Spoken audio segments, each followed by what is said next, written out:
Hi everyone, welcome to the first episode of Cuppa Chat.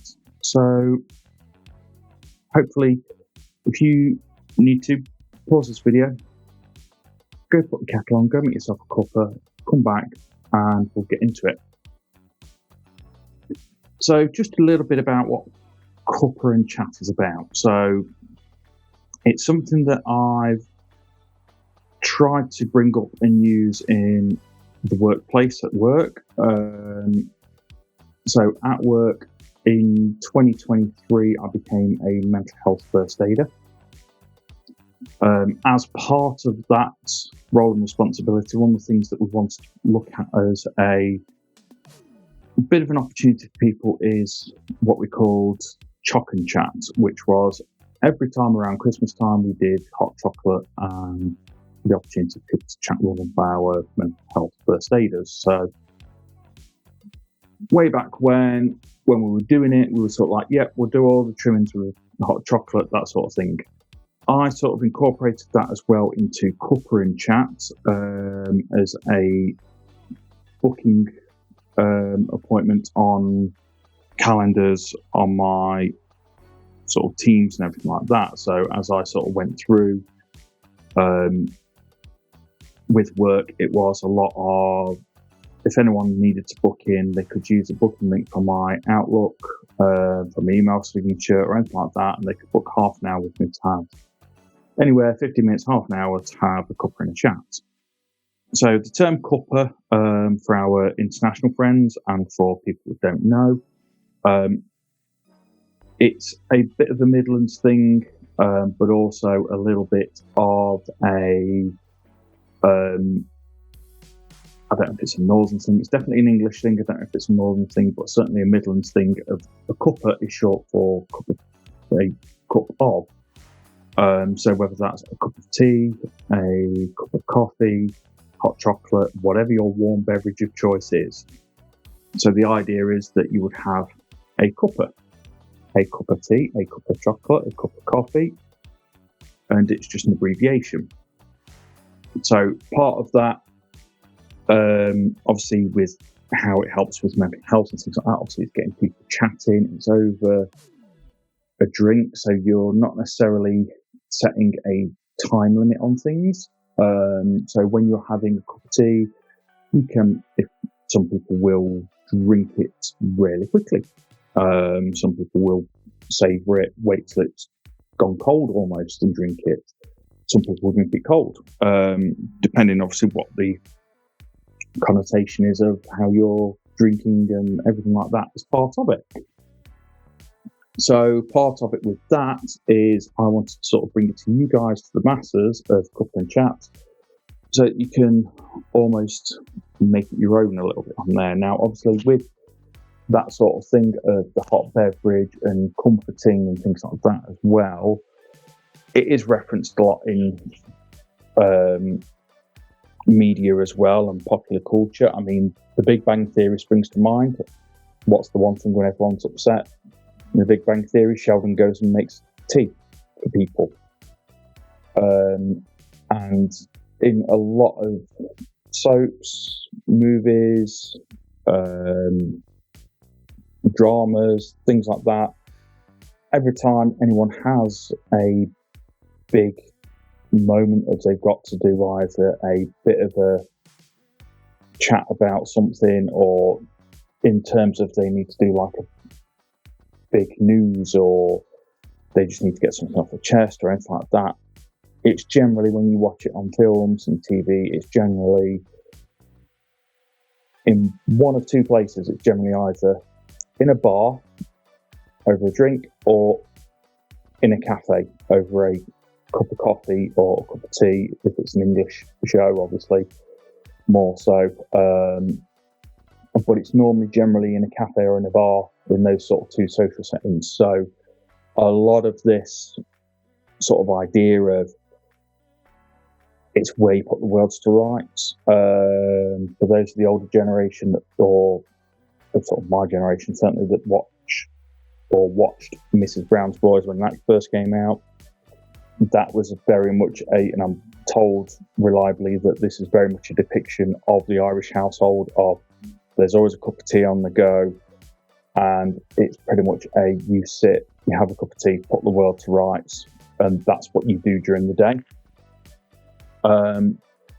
Very much so growing up in our house on the farm, there was always a cup of tea going, quite regular. If we'd got any of the liveries or anyone visiting, things like that, it'd be, first thing would be, do you want a cup of tea?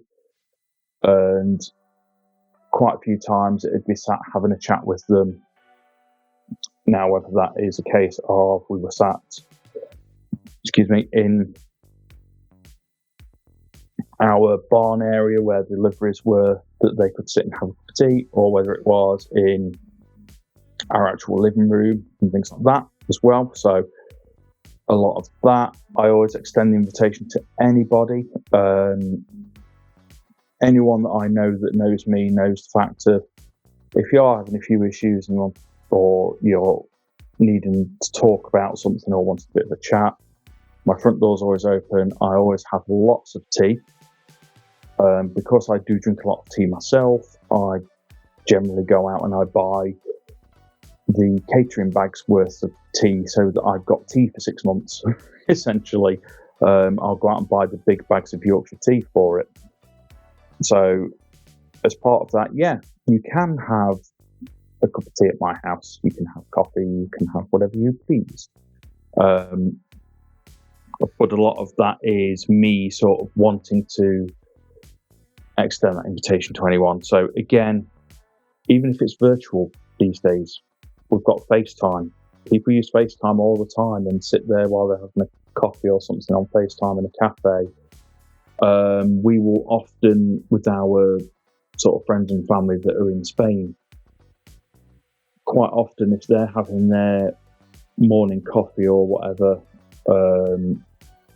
with them being an hour ahead, they will ring us in the morning, or they might ring us in the afternoon if they're having a lunchtime coffee or something like that, and they'll give us a call and get on FaceTime and we'll have a virtual cuppa together. Or I've done it with friends in Discord calls, I've done it over Teams, I've done it over Skype, all the time, just having a drink and a bit of a natter. So obviously one of the things with it is just how it helps mental health. Now obviously there is all chemicals and everything in coffee in terms of caffeine. In tea there's also that in a much smaller form, but also all the other things that are in there that help as well, that you find more relaxing about having a warm drink. But it's also just that talking to people, being able to have that bit of a chat with somebody, being able to almost have that heart-to-heart if you need to over a cuppa, and just, make time for people. Now, obviously, in this busy world that we live in this day and age of everything's always on, everyone's always busy, everyone's doing everything. One thing for me is making sure you've got that time to sort of have a quick catch up with someone at least once a week. I've got a friend that I don't very often talk to. I probably get to talk to him like once every 6 months or so. And one of the things with that is we're constantly just sending each other messages in a week or once a month or something like that, just to, hi, how you doing? Is everything okay? Not heard from you in a bit. How's things going? And then I've got another friend, like my best friend, that I'll see him about at least once a month. Sometimes it's every couple of weeks. But literally every day we're sending each other messages, just checking in on each other, making sure everything's okay. And it's just about having that bit of a support there. It doesn't necessarily have to be a cup of tea with anybody you know, in that sort of sense. So in my terms at work especially, yes, they're my colleagues, but I don't always know them personally, or they might be new to the business, or it might be a case of they are people that might have been in the business a long time, but I don't actually know them that well in that sort of sense. So they've been with the business a while, but they're not in the department I'm normally working with, coming across, things like that, and doing those sorts of things. So one of the other things is obviously in personal life. I sort of get to see, in one sense, because our sort of mine and my other half parents are so close in terms of distance. We get to see my parents. I normally see them every other weekend when I'm going up to the farm and helping out. My other half, we've generally got her mum on the phone at least once a week, if not going to see her. Her dad lives in the same sort of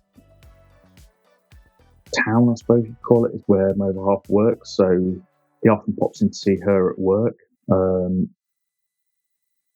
go through. But it's one of those things of we're generally pretty good at sort of seeing family as well. Obviously, when I go to the farm, I see my brother.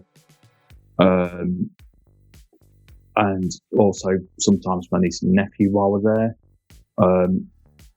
And yeah, it's one of those weird things of sort of, I quite often get it where people that I talk to, and they're like, oh yeah, I've moved away, my parents live like miles away, or as in like my other half best friend case, her parents live in another country altogether. So all of her interaction, bar the 2 or 3 times a year that they fly over to Spain or they come to fly over to England, it's very much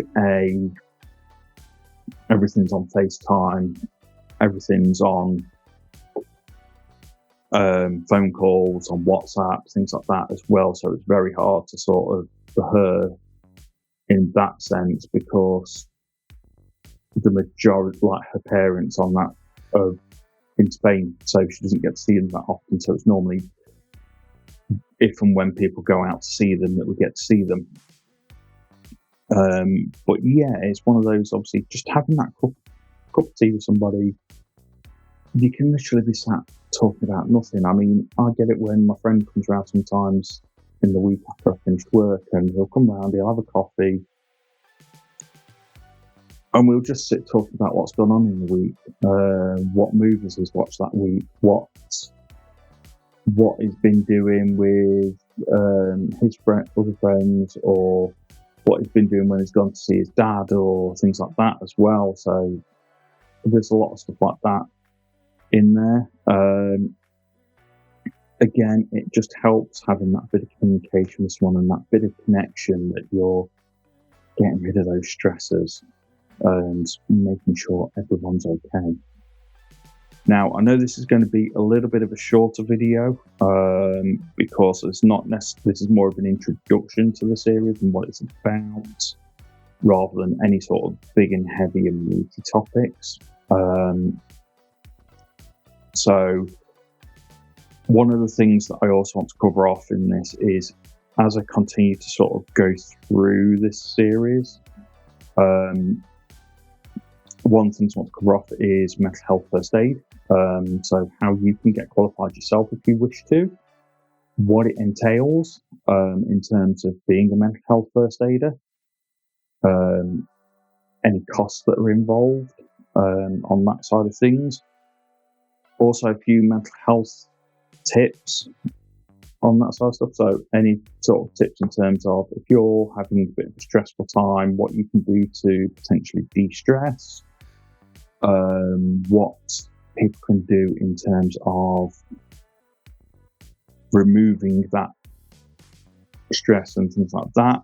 I'm also going to do a episode on it's okay to say no. So in terms of that, sort of going through the whole motions and emotions of saying no to things, whether that's in work, whether that's family, whether that's sort of other things in your personal life, things like that. So just knowing when it's okay to say no to somebody. So whether, again, it might be a case of saying no to something being passed to you at work. It might be a case of saying no to family that you're not going around for whatever reason, and the guilt tripping you or anything like that. And I'll obviously share a few of my experiences with learning that and learning how to say no. Another episode I want to do is one for the fact of it's okay to do nothing. And what I mean by that is, if you are physically worn out, it's okay to have a day where you do literally nothing. You do the bare minimum. You do the bare basics. You don't have to be cleaning the house. You don't have to be doing chores. You don't have to be cooking even, obviously doing takeaways and things like that. And just knowing the fact of, yeah, we all have those days. It's okay to do that. And then another topic I want to look at is knowing your body. So in the sense of that is sort of knowing how to react to your body. So if you know that you've got a pain in your knee, are you okay to push on it, or do you need to rest yourself? If you get a twinge in your stomach, do you know that, yeah, you might have something like IBS, or is it a case of, no, you know when you need to go to the doctor, you know when you need to do these things, but also with knowing your body is also knowing how your body's reacting to things like stress, with things like depression, with things like SAD as well, seasonal affective disorder, and things like that as well. But also sort of on that side, how your mind works, and sort of picking that out on your mind and knowing how sort of what to do there. There will be other topics as well. Obviously, if you do have any suggestions of topics, they're more than welcome. Just pop in the comment section down below. Just so I can look through them, get ideas, things like that. Again, I am doing this partly for me, for my creative side, but it's also for you guys in terms of sort of giving tips to the wider world, but also for you guys, if there's any questions you want answered, if there's any topics you want covering, that sort of thing, I'm more than happy to cover it. If you don't feel like putting it in the comment section, if it's something more private, obviously if you've got me on Discord or any of the Discords that I'm in, just drop me a DM on there. If not, you can always drop me a message on YouTube. If you go to the Facebook page as well that's linked with Shire Ross Podcast, if you drop me a Facebook message in there, I'll be able to pick it up as well. And again, other than that, like I say, just let me know if there's anything you guys want to cover. Other than that, I hope you enjoyed this. I hope you enjoyed your cup of tea. And I'll see you next time. Thanks very much.